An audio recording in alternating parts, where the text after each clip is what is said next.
Leo ikiwa ni siku yetu ambayo tunataka kumaliza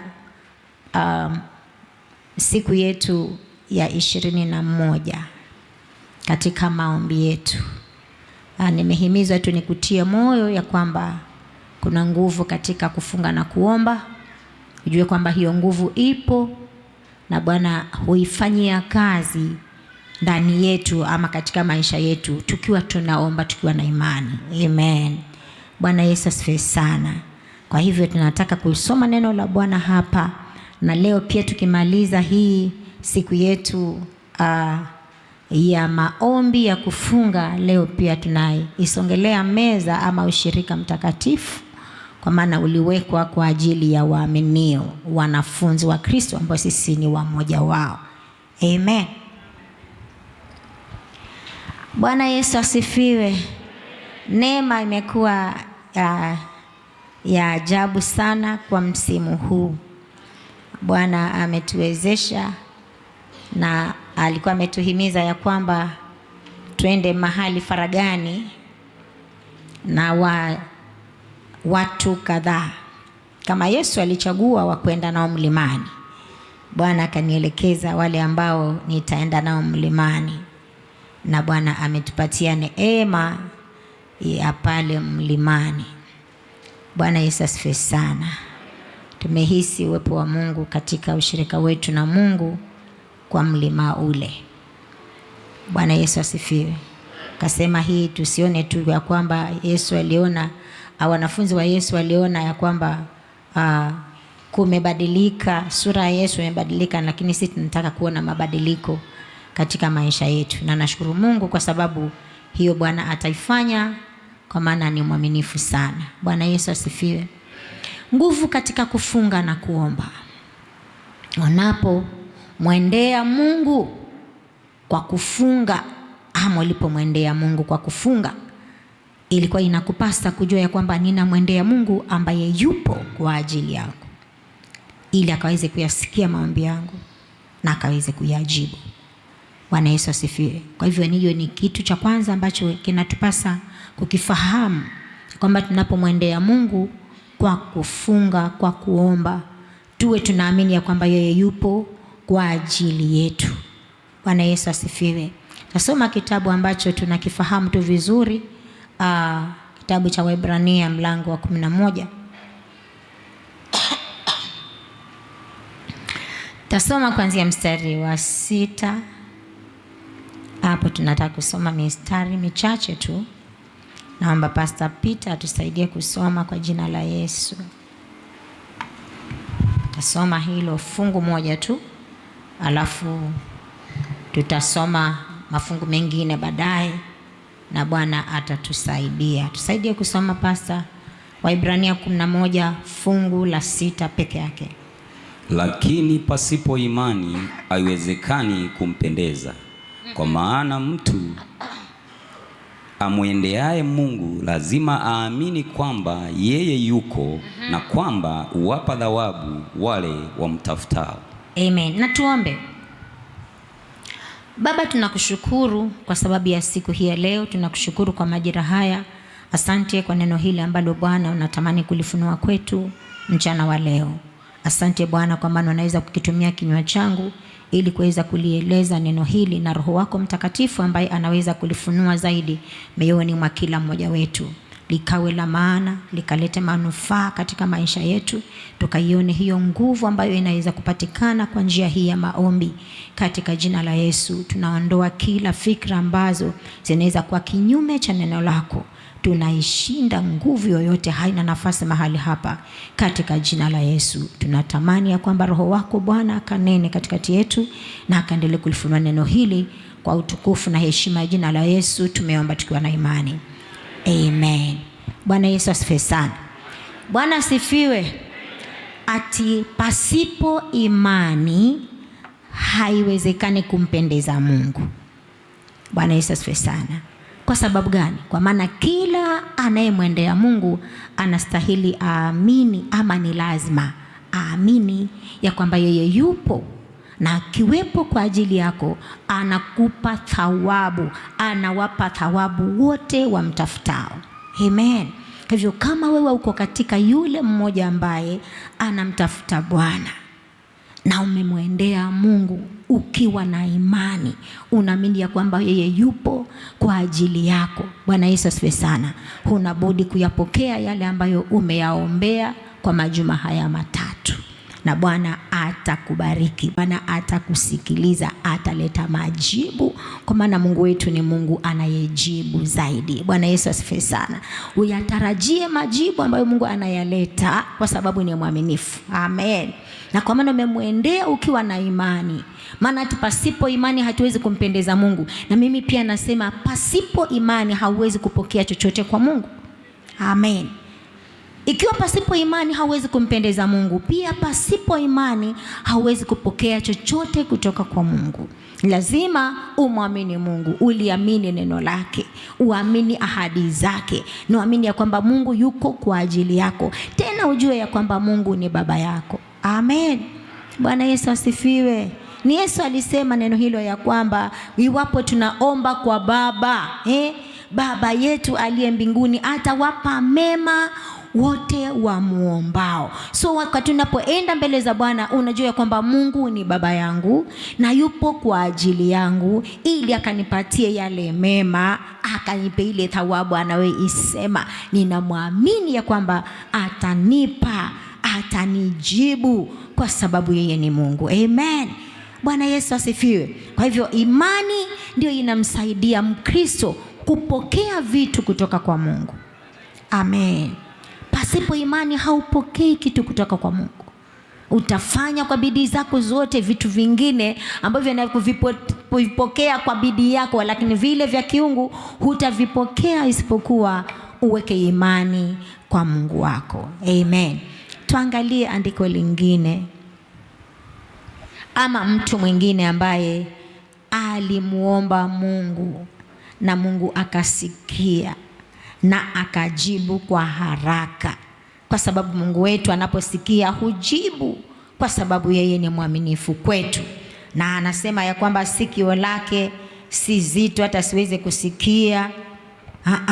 Sikio la Mungu linafanywa kuwa na uzito kwa mtu anayeenda mbele za Mungu akikosa imani na akiwa na dhambi ambayo hajaikiri mbele za Mungu. Bwana Yesu asifiwe sana. Nipo sikio la Mungu litakuwa zito hata msikia mtu huyo. Lakini ukijua ya kwamba ninamwendea Mungu yupo na anaweza akanihurumia, anaweza kunisaidia na anaweza hata kuniondoa katika kifungo hiki, ukikiri hiyo mbele za Mungu, ni mwepesi wa kusamehe na akusikie maombi yako na ayajibu. Bwana Yesu asifiwe sana. Soma kitabu cha Mambo ya Nyakati wa Pili mlango wa 7. Ni maneno ambayo tumezoea kuyazungumza ama kuyasoma tu hivi hivi, lakini haya yana maana nzuri katika maisha yetu. Wakati ambapo tunamwendea Mungu katika maombi, tunastahili kujua shuhuda kama hizi ama kuzifahamu. Zitatutia matumaini na imani yetu itajengeka zaidi, kwa sababu Mungu wetu anatafuta, anapenda imani zetu zijengeke, na zinajengeka kwa kulisikia neno la Mungu. Bwana Yesu asifiwe sana. Mambo ya Nyakati wa Pili mlango wa 7. Tunasoma kuanzia mstari wa 12 na tutasoma hadi mstari wa 14. Tutasoma kwa haraka, naona masaa yetu yameenda sana. Baada yetu leo imefuliza zaidi, lakini neema ya Mungu ipo, itatusaidia kuenda kwa haraka wala hatutapoteza wakati. Tusaidie kusoma pasta kuanzia mstari wa 12 hadi wa 14.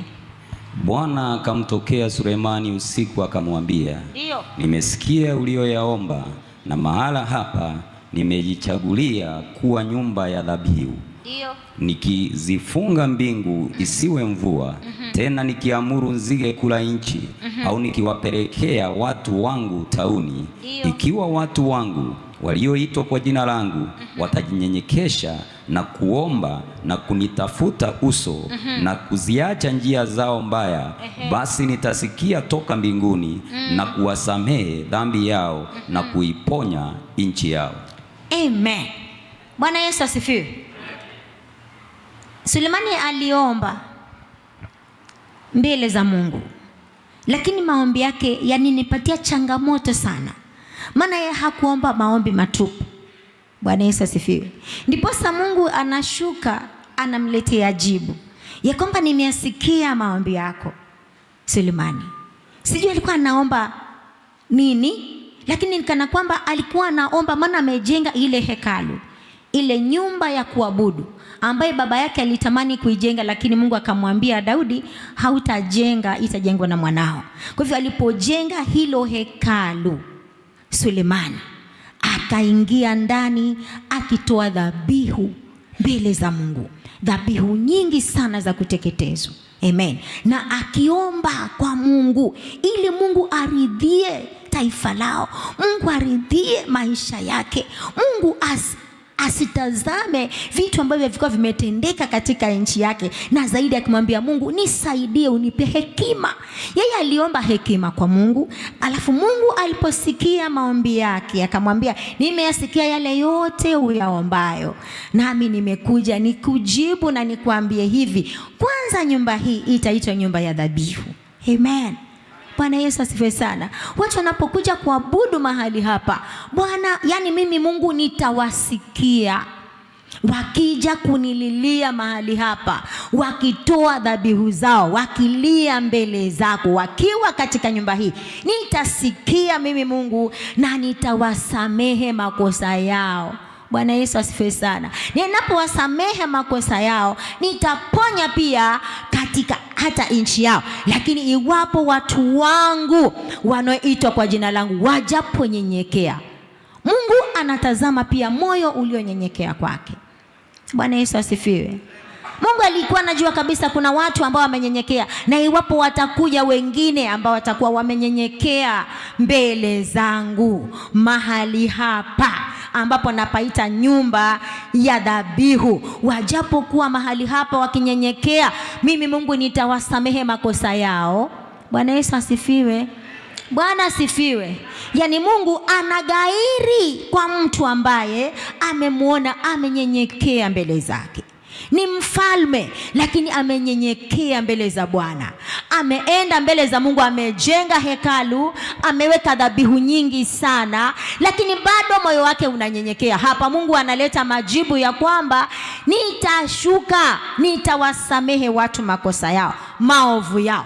Wapo wametenda dhambi, watasamehewa wakija wakilia katika nyumba hii, na nitaponya maisha yao, na nitaponya hata nchi yao. Bwana Yesu asifiwe sana. Nasema nini jameni, watu wa Mungu? Ya kwamba Mungu wetu ni mwaminifu sana, na pia anapenda kutazama mioyo yetu ambapo tunamwendea Mungu, tunamwamini ya kwamba yupo, na pia ndani yetu tunanyenyekea. Maana hapa anasema wanapojinyenyekeza mbele zangu, mimi Mungu nitasikia. Yani mtu anaambiwa ajinyenyekeze mwenyewe. Amen. Bwana Yesu asifiwe. Zamani nilipokuwa bado sijakuwa mtu mzima sana, tukienda mikutano ya maombi, mikutano ya vijana ilikuwa inafanywa kwa zoni yetu ya Kwale, tunaenda. Alafu watu wanafundishwa jinsi ya kumwendea Mungu na kunyenyekea. Wengine wanaomba ile inaitwa na Yakobo ya kwamba unaomba lakini unaomba vibaya. Bwana Yesu asifiwe. Anasema Bwana ninyenyekeshe Bwana. Bwana ninyenyekeshe Bwana. Lakini hapa Mungu anasema wajinyenyekeze wenyewe. Amen. Wewe mwenyewe unyenyekee kwa Bwana. Na huyo alikuwa anatufundisha jinsi ya kumwendea Mungu kwa kuomba, ili Mungu atusaidie tunyenyekee kwa Bwana. Kumbe si Mungu peke yake anasikia maombi, hata yeye alikuwa anasikiliza. Anatembea kwa watu, akisikiliza watu vile wanaomba. Halafu akashika microphone akasema, usiambie Mungu akunyenyekeze, Mungu atakugonga vibaya. Nyenyekea mwenyewe. Mwambie Bwana nifundishe kunyenyekea. Usimwambie Bwana nyenyekesha, atakugonga mahali pabaya. Kama una kiburi cha uzima, atakugonga vibaya. Sasa hapa Mungu anasema iwapo watu watakapojinyenyekeza na kuomba. Amen. Bwana Yesu asifiwe. Mimi Mungu nitasikia kutoka mbinguni. Ninaposikia nitasamehe maovu yao. Ninaposamehe maovu yao, basi nitaponya maisha yao, nitaponya na hata nchi yao. Kwa hivyo kama wewe ulikuwa yule mmoja ambaye umenyenyekeza kwa Bwana, wewe mwenyewe umenyenyekea kwa Bwana, ukamtafuta Bwana, Bwana hapa anaahidi ya kwamba ataonekana kwako. Bwana Yesu asifiwe sana. Na anapoonekana kwako, anatuma uponyaji kwa maisha yako, na si kwa maisha yako peke yake, atatuma uponyaji hata kwa jamii yako na kwa nchi yako, kwa sababu anatafuta moyo unaonyenyekea kwake. Amen. Mioyo yetu ikinyenyekea kwa Bwana, wapendwa, Bwana hatakosa kutusikiliza na kutujibu, kwa maana yeye ni mwaminifu sana. Anaangalia moyo uliovunjika na kupondeka. Anasema hiyo ndio dhabihu Mungu huitazama na anaiheshimu sana, moyo uliovunjika kwake na kunyenyekea kwake. Anasema Mungu, sitadharau moyo huo. Bwana Yesu asifiwe. Nataka tuendelee kuona nguvu ya maombi ya kufunga. Bwana Yesu asifiwe sana. Tunapoenda mbele za Mungu kwa nafasi hiyo na tumemtafuta Mungu kwa majuma haya, basi wacha nikupe uhakika kwa shuhuda watu ambao walimuomba Mungu kwa maombi ya kufunga, vile Mungu alivyofanya. Na Mungu hufanya nini? Mungu kwa maombi ya kufunga, Mungu hubadilisha mambo, na si mambo tu ya rejareja. Mungu hubadilisha hata sheria za ufalme. Amen. Kwa ajili ya maombi ya kufunga, Mungu hufanya nini?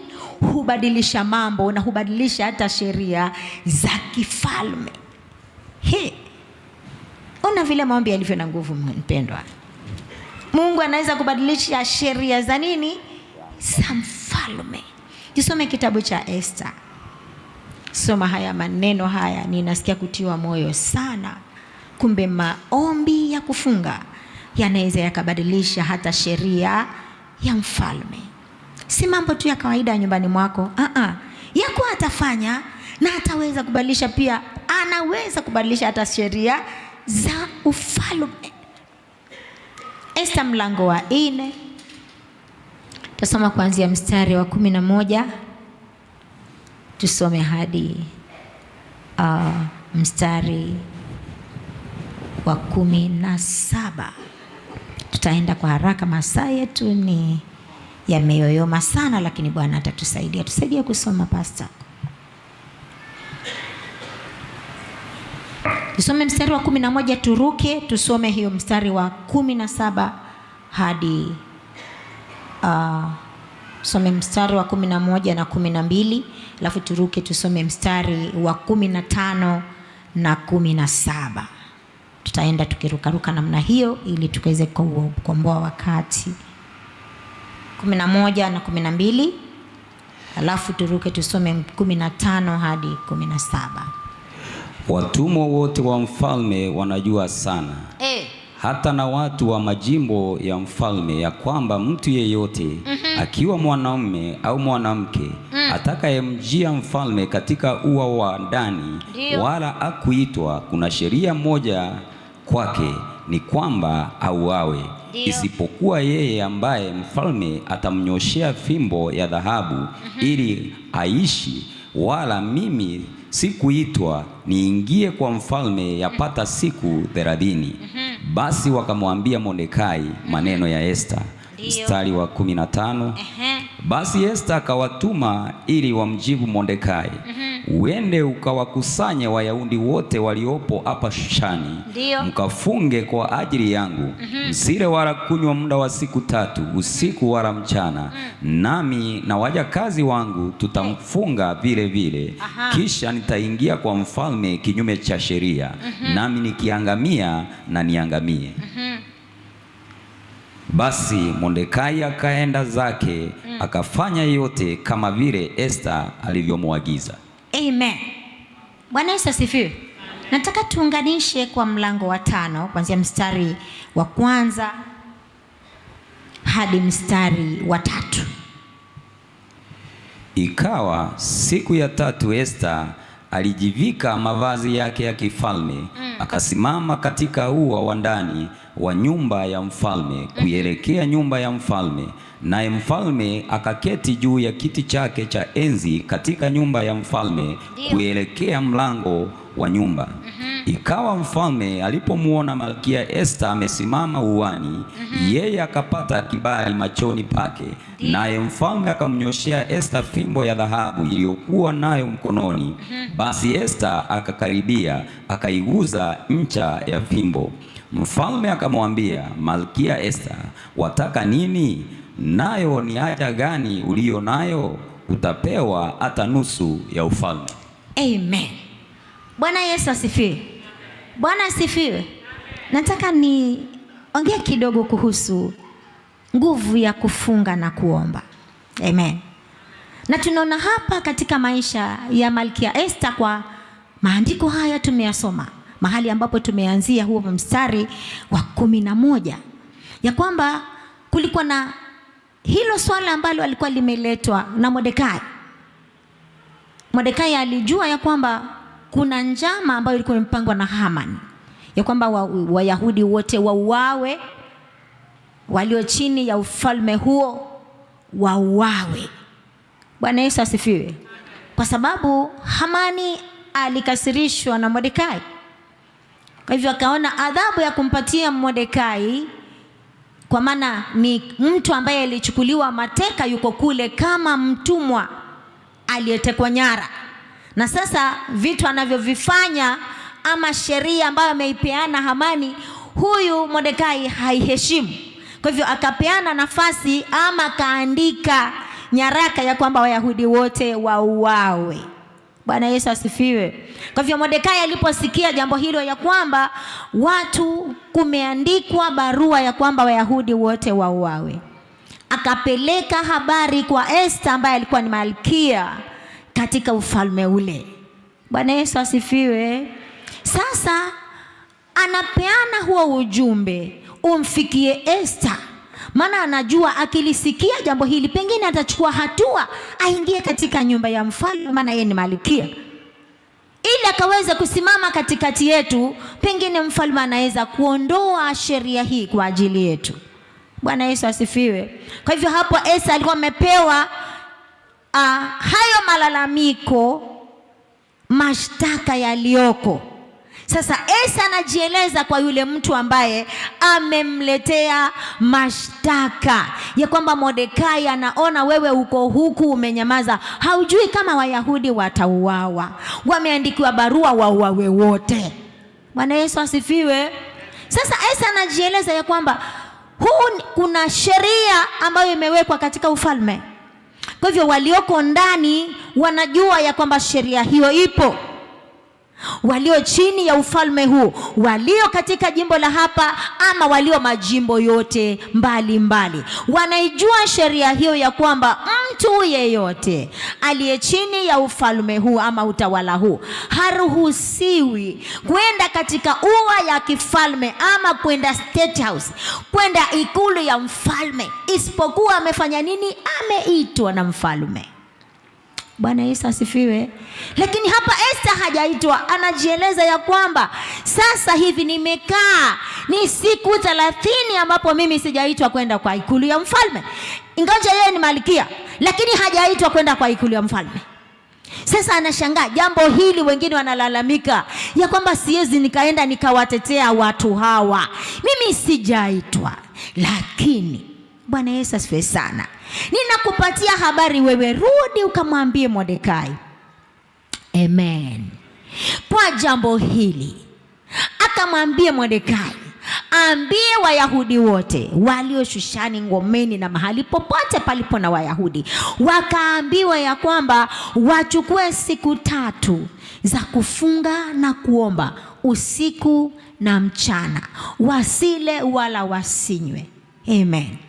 Ili tumuombe Mungu ili aweze kutupatia hii nafasi, na tukimaliza hizo siku 3 mimi nitajipeleka kwa mfalme hata kama sijaitwa. Bwana Yesu asifiwe sana. Nitajipeleka kwa mfalme hata kama sijaitwa.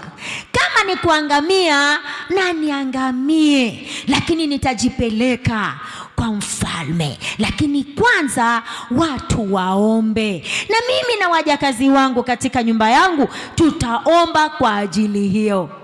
Bwana Yesu asifiwe. Bwana asifiwe. Ndipo hapo mlango wa 5 tumesema tuirukie na tuendelee nayo, kwa sababu ni hadithi moja ambayo tunastahili kuizungumzia kwa pamoja. Amen.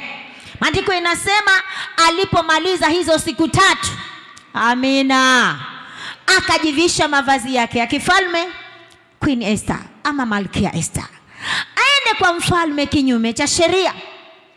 Maana hajaitwa, lakini kwa maana ndani ya moyo wake, haleluya, katika maombi Mungu humtia mtu ujasiri.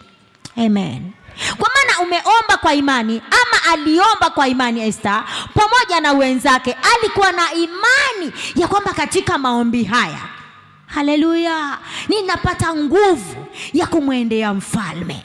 Akajaa ujasiri kwa maana ile imani iliyokuwa ndani yake na yale maombi ambayo ameyafanya. Alijua ya kwamba hakika Mungu amesikia maombi yangu, hata kama sijaitwa nitajipeleka, kwa maana kuna nguvu ndani yake inamsukuma ya kwamba enda kwa ujasiri huu. Haleluya. Enda kwa imani hii ulionayo, kwa maana ulimjulisha Mungu jambo hili, basi enda kwa imani iliyo ndani yako. Na hiyo imani ikajenga ujasiri ndani ya moyo wa Esther. Haleluya. Anajipeleka kwa mfalme kinyume cha sheria za nchi yote. Haleluya.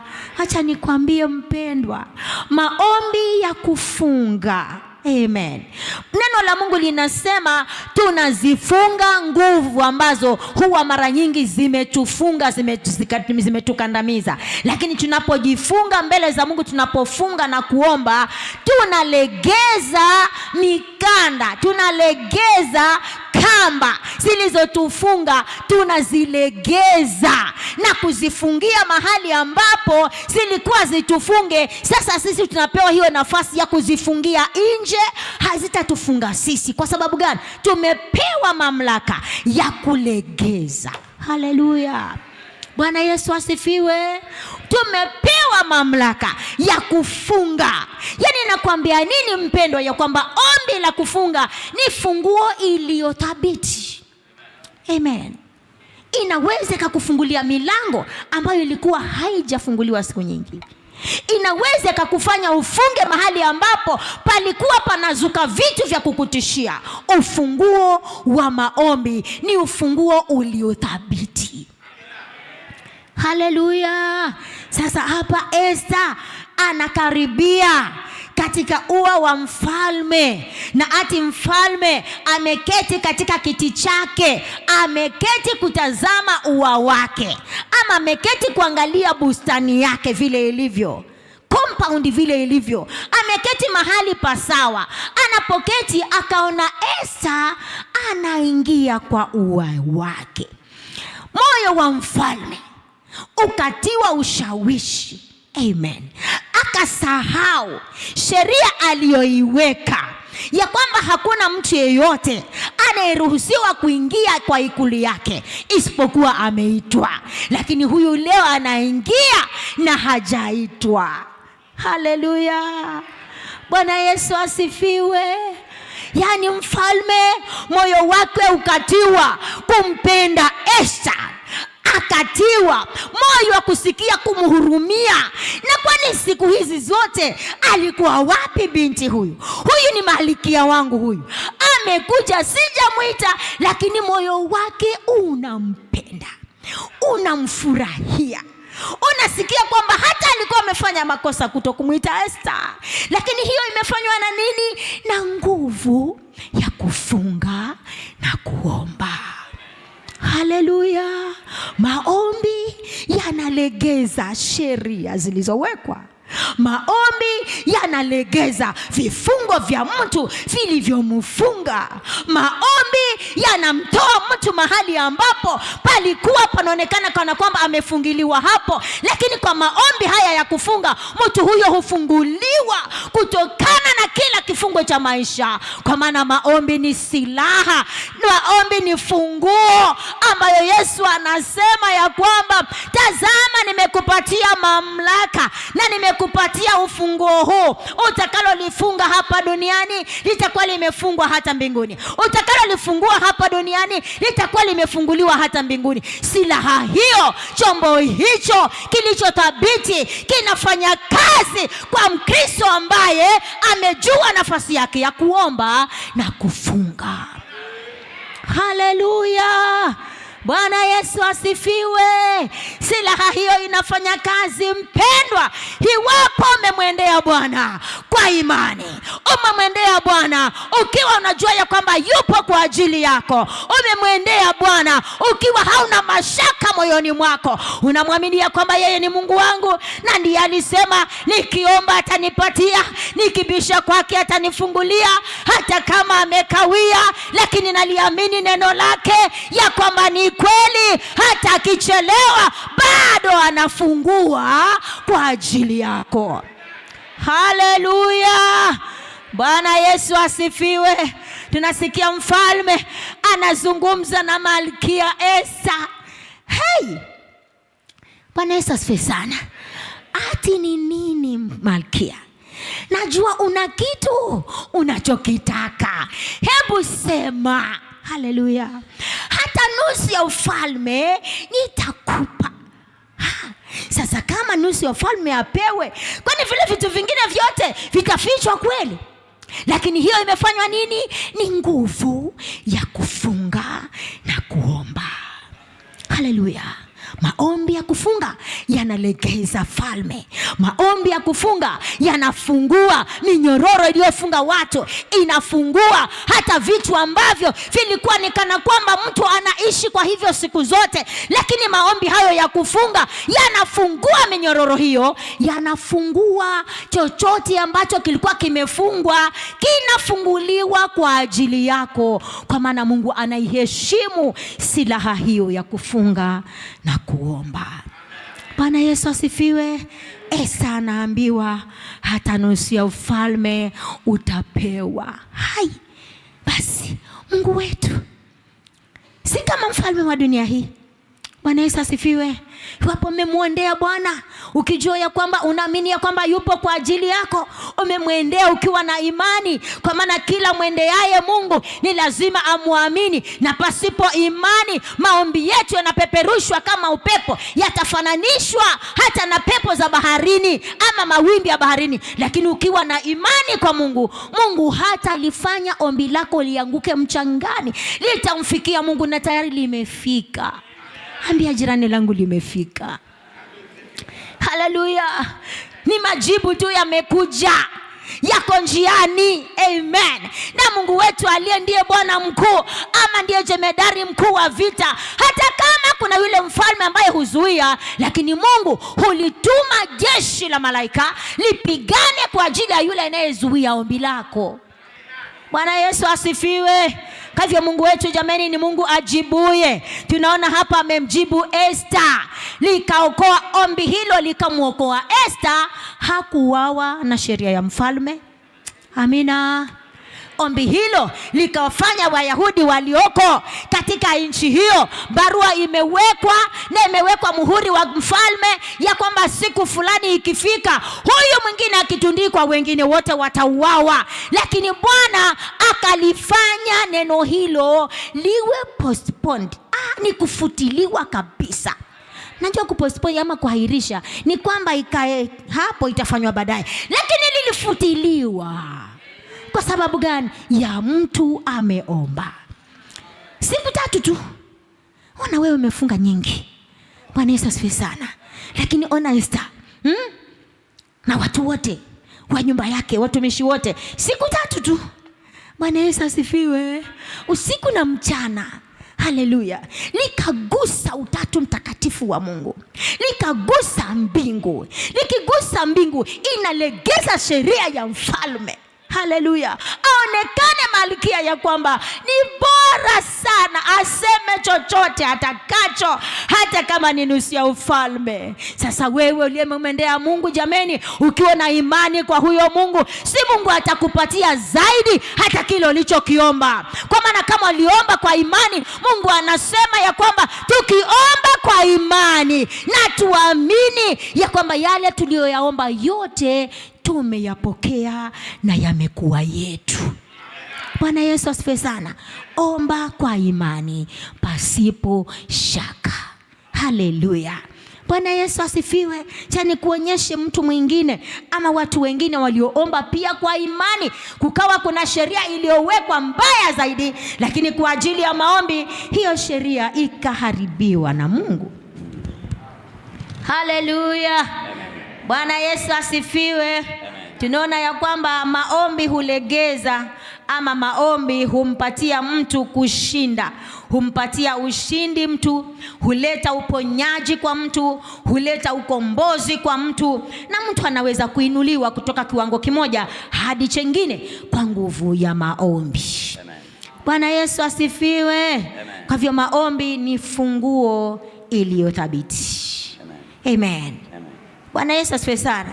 Kama Esther alipata hicho kibali mbele za mfalme, yeye hakuuawa, watu wake hawakuuawa. Pia kuna wengine ambao walikuwa nao wameandikiwa kwamba watauawa, lakini kwa kupitia maombi watu hao hawakuuawa.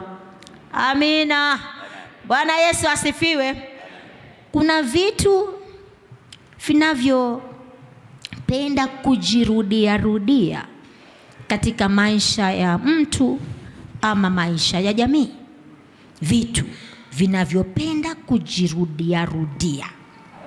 Haleluya.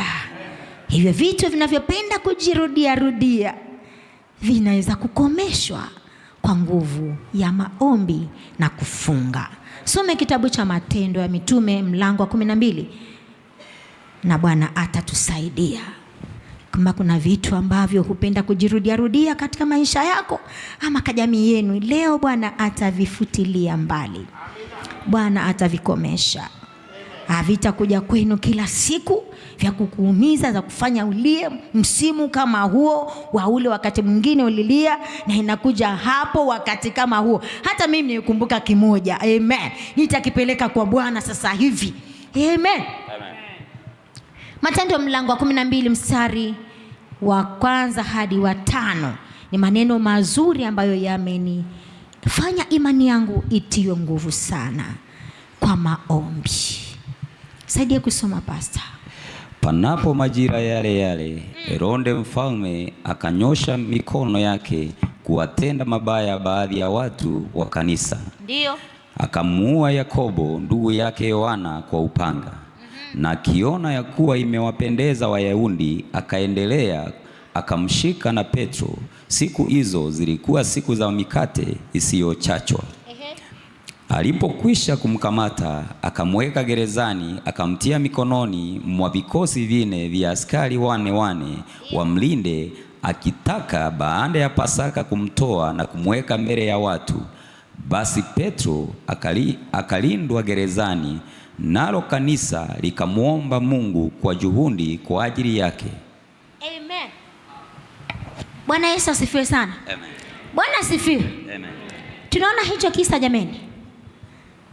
Ama wengine wanapenda kuambiwa, unasikia hiyo hadithi vile ilivyo. Wale wanapenda hadithi hiyo ikisomwa anasikia ambiwe ni hadithi. Bwana Yesu asifiwe sana. Lakini ni kisa ambacho kilizuka, kilikuwepo siku ya mitume wakiwa katika ulimwengu. Bwana Yesu asifiwe sana. Na maneno maandiko inatuonyesha ya kwamba aliposhika wale wengine akawaua kwa kuwakata. Akaona ya kwamba wananchi wake ama Wayahudi waliokuwa area hiyo wakaona mfalme amefanya jambo zuri, wamelifurahia.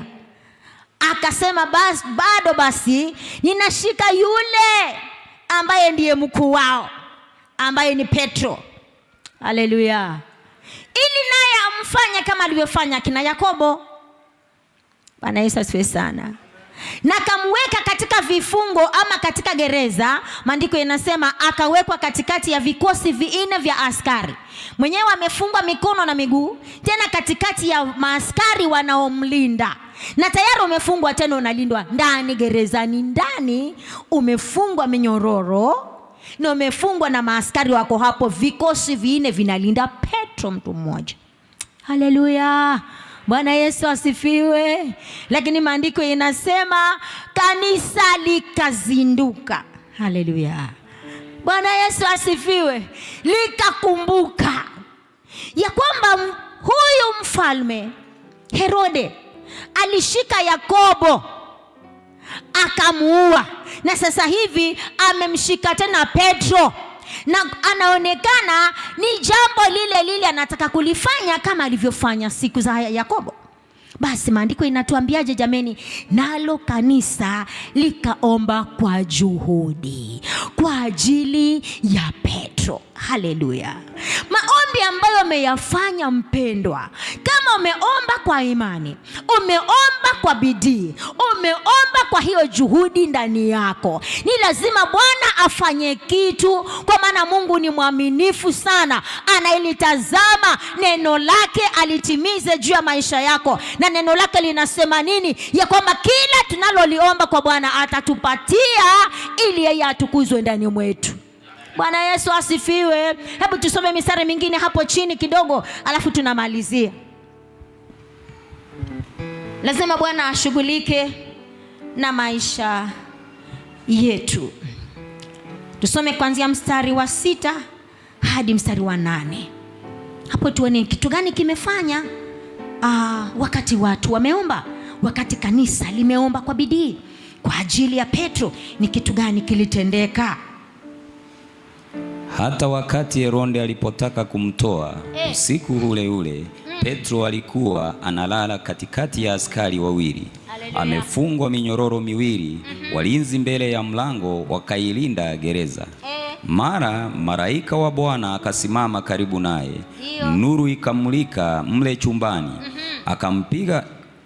Akampiga Petro ubavuni, akamwamsha akisema, ondoka upesi. Minyororo yake ikamwanguka mikononi. Malaika akamwambia, jifunge, kavae viatu vyako. Akafanya hivyo, kisha akamwambia, jivike nguo yako ukanifuate. Amen. Haleluya. Petro anatolewa gerezani kwa nguvu ya maombi. Wapendwa, wako katika nyumba. Kiendelea kusoma hapo chini au mistari ambayo hatutaisoma, kajisomee mwenyewe baadaye. Bwana Yesu asifiwe sana. Akiendelea, yani watu wanaomba katika chumba chao, wamejifungia mahali, wamejawa na uoga na hofu, kwa maana aliyekuwa kiongozi wao ameshikwa. Na kitu ambacho amekiwaza mfalme Herode ni kwamba wakati Pasaka ikipita hivi tu, ampeane mbele ya Wayahudi, wamuue kama alivyouwa Yakobo na Yohana. Haleluya. Lakini maandiko yanasema walipoendelea kuomba, amen, huyu Herode alikuwa amepanga ya kwamba asubuhi yake tunamtoa ili aende achinjwe mbele ya watu. Kanisa liendelee kuumia, waumini waendelee kusikia uchungu. Haleluya. Maana ni kitu ambacho amezoea kukifanya. Lakini hapa Mungu akawatia moyo hawa washirika wa kanisa la mitume la kwanza, wakajifunga katika nyumba ya mmoja wao, wakimlilia Bwana kwa ajili ya Petro. Ona, wakati ambapo unaomba kwa ajili ya jambo, Mungu hutuma viumbe vya mbinguni kushuka na kushughulikia hali yako, kwa maana maombi ni funguo iwezayo kukufungua wewe. Maombi ni funguo inaweza kufungulia mbingu zako kama zitakuwa zimefungwa. Lakini ukiendelea kumtafuta Bwana katika njia ya kufunga na kuomba, wakati unamsubiri Bwana na unamwamini, Bwana hutuma malaika aje katika kifungo chako. Bwana hutuma malaika aje kwa ajili ya shida yako. Mungu hutuma mjumbe akuleteaye habari ya kukutia moyo, si ya machozi tena. Kwa maana Mungu anasema anaangalia moyo uliovunjika na kupondeka, naye Mungu hata udharau iwapo amenyenyekea kwa Bwana mpendwa. Bwana ambaye ni mwaminifu, asiye na upendeleo, asiye dharau machozi yako jioni ya leo na mchana wa leo. Kama jibu lako halijakuja, Bwana ananileta, kwa maana kunaye malaika ambaye ametumwa na Bwana kushughulikia maombi yako. Anapoyapeleka mbele za Bwana, anayaleta majibu yako. Hautalia tena, kwa maana Bwana anapenda ukamfurahie Bwana, wala sikulia kwa mambo ambayo kila siku yanakujia. Hayatakujia. Iwapo yanakuja, Bwana atayakomesha, kwa maana Mungu wetu ni Mungu wa haki. Mungu wetu ni Mungu asikiaye maombi. Hakusikia ya Esther na yako asiyasikie. Hakusikia ya washirika wa Petro na yako asiyasikie. Hata yako anayasikia, na anapoyasikia anayajibu. Atatuma malaika anayeshughulika na minyororo iliyofunga maisha yako. Anatuma malaika mwenye nguvu awezaye kukutoa katika shimo ulilowekwa na mashetani. Ni lazima utoke, kwa maana Bwana anakupenda, anakuwazia mema. Haleluya! Kitu chema ambacho ninakutangazia, mwana wa Mungu, moyo wako usiwe na mashaka. Haleluya! Kulikuwako wengine wanaomba katika kile chumba ambacho Petro alielekezwa kwao kwenda, maana anajua wakati huu majira kama haya wako kwa chumba cha mtu fulani, ndipo mahali pa kuombea. Anapoenda hapo akibisha, haleluya, Bwana Yesu asifiwe. Mungu amemtoa gerezani, malaika amemwambia inuka Petro. Yani Mungu naye ni wa ajabu. Kama mambo yako anataka kushughulikiwa na Bwana, anakupatia utulivu. Haya, yani napiga hiyo picha. Petro mtume ametandikwa viboko vingi na amewekwa katikati ya vikosi vya walinzi. Amefungwa minyororo ya mikono na miguu, lakini amelala usingizi fo. Haleluya! Hiyo ni mbinu Mungu huifanya ili akushughulikie. Anakupatia kwanza amani na utulivu, alafu yeye anashughulikia jambo lako. Haleluya! Mbingu pale zimesumbuliwa na wapendwa ambao wanalia, wanamwambia Bwana, this round usikubali mtume wetu kuchinjwa kama alivyochinjwa Yakobo. Tunakataa Petro asichinjwe asubuhi. Wanaendelea, Bwana afanya kitu. Haleluya! Mbingu ikasikia, inatuma malaika alete jibu. Haleluya! Anaingia gerezani. Malaika kumbe hazuiliwi jameni.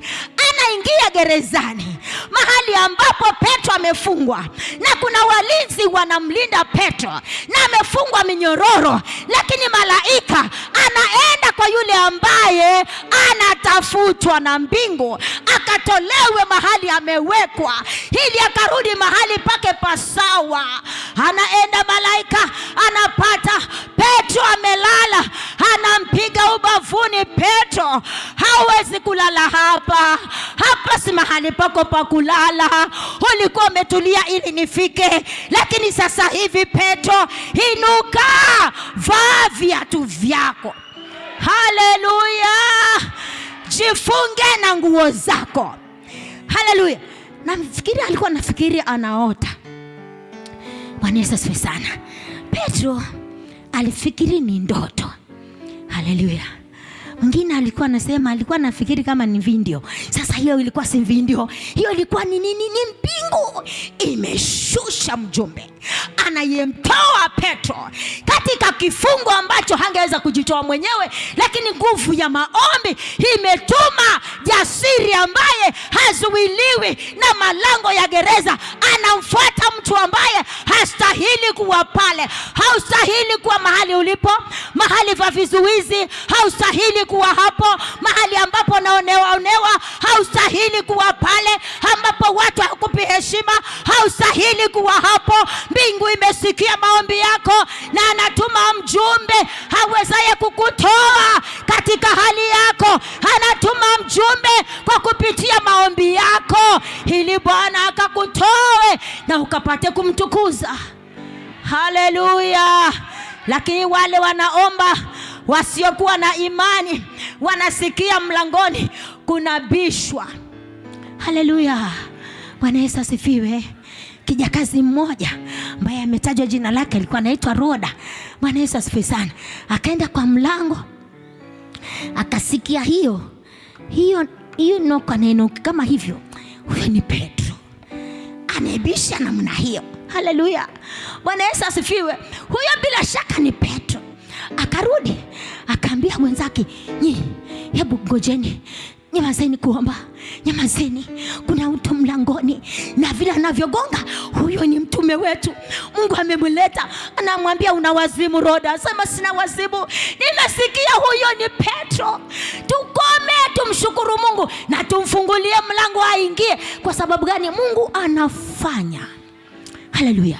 Iwapo umeomba kwa imani bila mashaka yoyote, Mungu anafanya. Kwa sababu gani? Upate kumtukuza Bwana. Haleluya.